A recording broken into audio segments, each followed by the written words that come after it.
Sinasabi ko ni kaibigang Amaya, parang ganun lang.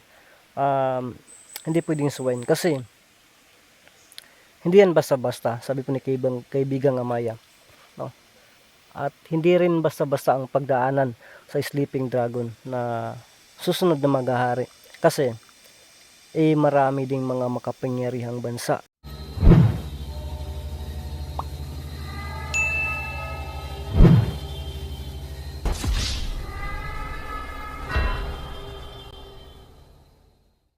Ghost Hunter 18. Kaibigang Amaya, kung ganun mo po ngayon, wala tayong magagawa dyan, no? Kasi sa tulad ng sabi mo, nakasaad na po yan. So, yun, panahon na lang po, no, ang inaantay kung kailan talaga. So, wala na tayo, baka hindi pa natin aabutan, no? Kaya, ang importante nito, ipapangaral na lang po, no, sa susunod na henerasyon, sa mga bata ngayon, para sila din, may alam din sila na baka sa panahon na yan, wala na tayong mababasa, no? Wala nang makikita kasi tuluyan ng maghahari, no, ang tinatawag na sleeping dragon, na sila po yung magpapatupad niyan, no. At kaibigan nga Maya, ano pa pong posibleng mangyari pa kung sa susunod.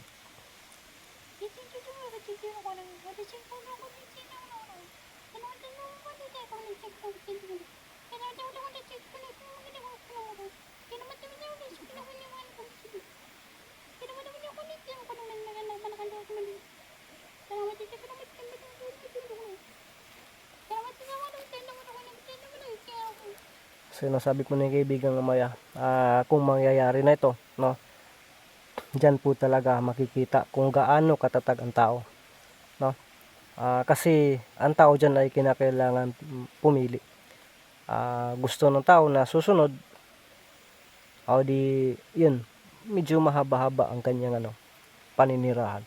Pero kapag hindi susunod, wala, no, mapupundo talaga. Kaya sabi niya, isa din itong malaking sakuna, no. At dito daw, no, dito parang taghukom na po talaga. Kasi ang hukom ay hindi yan talaga dinideclare ng ano ba yan, no.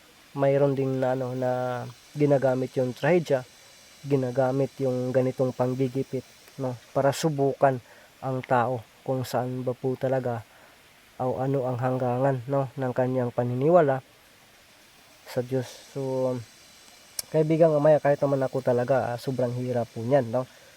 Kung ako ngayon ay paaklas ako, no, susukol ako sa mga ganong klase na at hindi lang siguro ako, marami sigurong aaklas diyan, maraming susukol.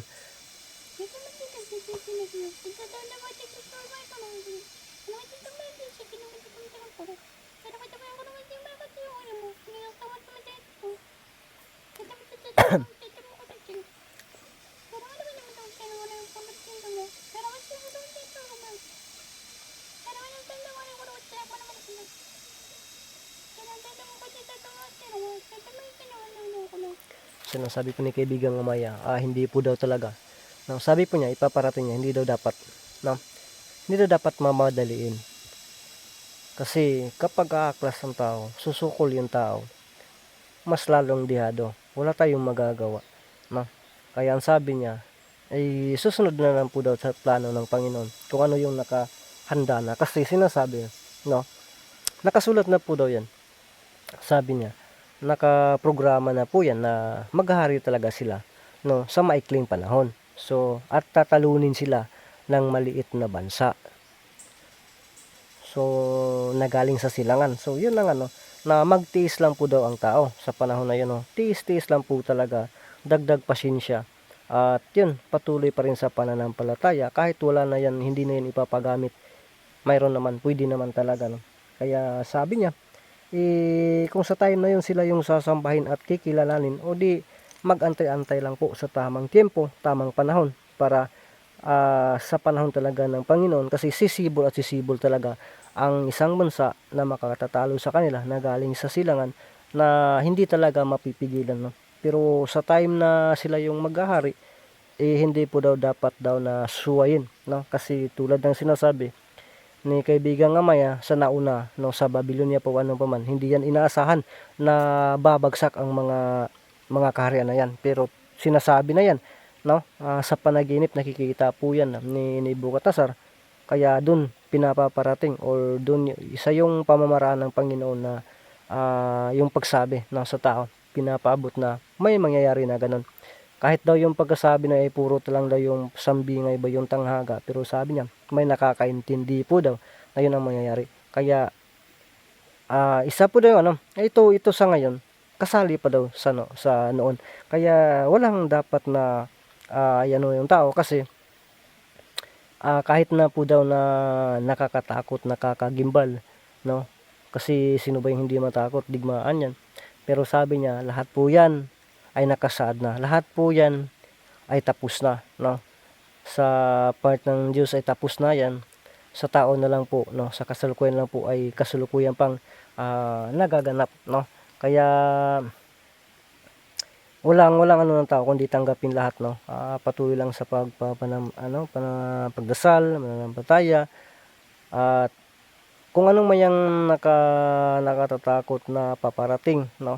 Wala tayong magagawa kasi mangyayari po yan. Ang ibang tao daw ay hindi man yun napansin, pero yun na pala. Kaya yun, malulusot na din daw yan, no?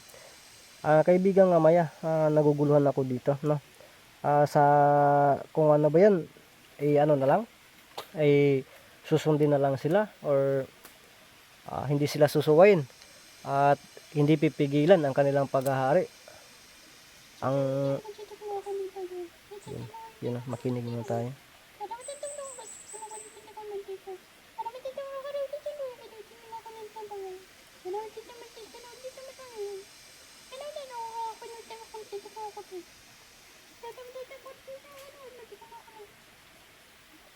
Sinasabi ko ni kaibigang Amaya, parang ganun lang, hindi pwedeng suwayin kasi hindi yan basta-basta, sabi ko ni kaibigang Amaya, no? At hindi rin basta-basta ang pagdaanan sa sleeping dragon na susunod na maghahari kasi marami ding mga makapangyarihang bansa, no? Makapangyarihang kaharian na sa tingin natin ngayon, so sa tingin ng tao ngayon ay sobrang makapangyarihan, sila yung mananalo, pero hindi pala, no? Kasi tinatawag ng sleeping dragon kasi napakahirap, no? Hindi matansya na mayroon palang ano, no? Kasi sabi po ni kaibigang Amaya, iniulit-ulit niya, hindi lang po talaga sa patigasan ng mga sandata, no, ang digmaan ngayon, ay ito po rin din ay digmaan din sa ekonomiya. So paano ba yung sandata mo, no, kung wala na, bagsak na po yung ekonomiya ng isang kaharian, so luluhod ka talaga.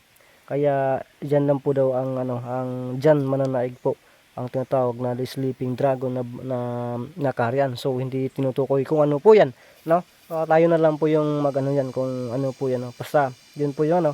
At saka sabi niya, pag maghahari na yan sila, pinapatdumayan yan po ng Panginoon. Kasi may mga programa din po daw yan kung bakit ipapatupad yan o mangyayari yan. Kasi dyan po masusubok ang tao sa buong sanlibutan. At dyan din masusubok ang mga panampalataya ng bawat tao.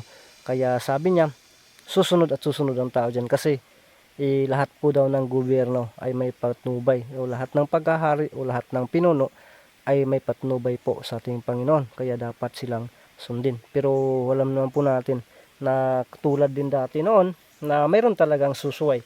Kaya gulo talaga at yun, may matatapos, no? Kaya marami bang buhay ang mawawala, no? Kaya sa dulot ng hindi pagpapatupad ng maayos na batas or yung paghahari talaga nila. So kung ano yung gusto nila, ano yung gawin nila, magagawa nila kasi sila po ay may patnubay na po, no, sa ating sa mga ano talaga sa Panginoon. Kaya ang tao ay magtiis lang po talaga hanggat matapos ang kanilang termino o kanilang pagtuturno ba. Yung bang sila kasi yung hinayaan na maghahari. So at may katapusan yan kasi sinasabi na sa maghahari sila sa maikling panahon at tatalunin sila, no? Doon na muling makikilala ang pinakamalit na bansa, pinagtatawan ng bansa na galing sa silangan, doon na, no? At sabi po niya, doon na po daw makikilala ang tinatawag na karyan ng Diyos, no? Nasisibol. So kaibigan nga maya, sobrang hirap po yan, no? At siyempre sa mga bata, sobrang hirap yan. Di bali sa mga matatanda na, kasi portabla na po yan. Yung mga bata dyan, sobrang hirap po talaga, no? At saka, ano bang yung mangyayari kung magpapasako po tayo dyan, no? Iwan na natin yung ano natin, tapos sa kanila yung gusto nila, yun ang sundin ng tao. At saka kasi, sabi mo kanina, ipapaligpit, no? Yung ayaw nilang makita sa atin, ipapaligpit nila kasi hindi nila gusto, ayaw nila, hindi sila naniniwala sa ganyan. At ang kanilang paniniwala, yun po ang gusto nilang ipasunod sa lahat ng tao. Yun po ba, kaibigan Amaya?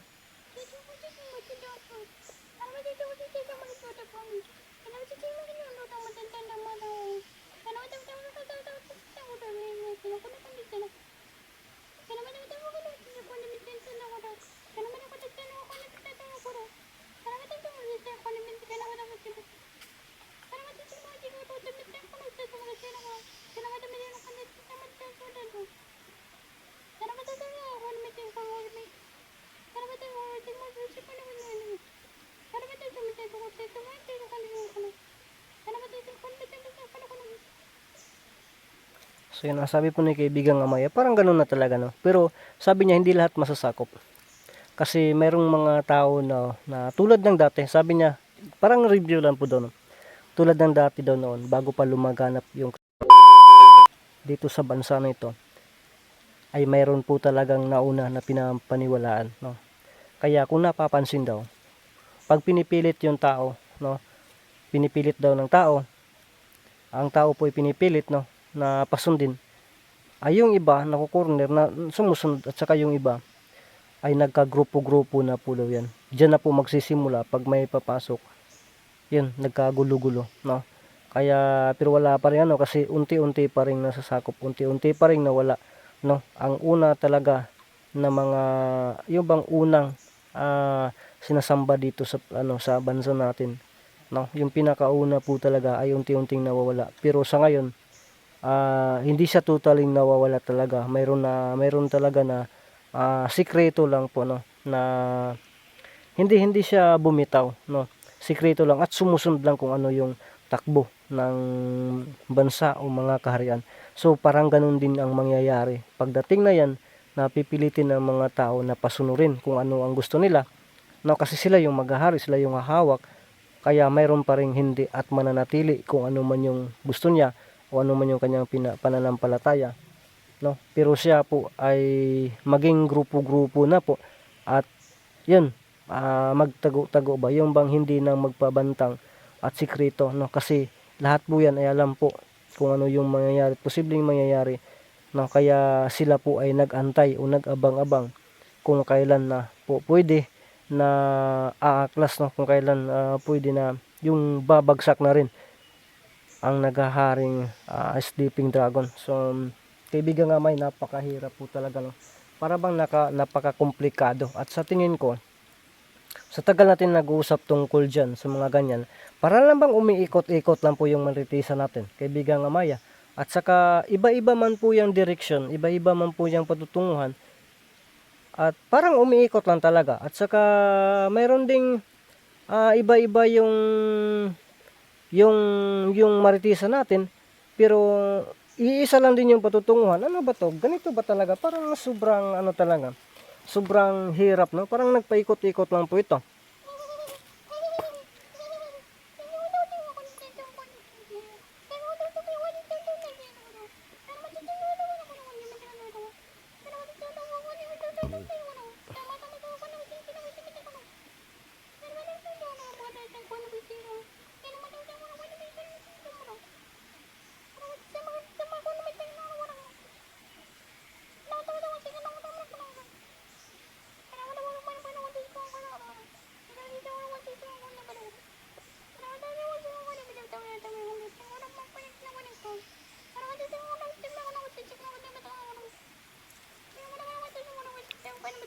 So yun, no? Sabi po ni kaibigang Amaya, parang nakukuha ko daw, nagigits ko daw, no, na sa tagal namin nag-uusap, no, ilang araw na kami nag-usap ng ganito, natanong ko talaga na parang umiikot-ikot lang ito, no. Sabi po niya ay ganun talaga, no.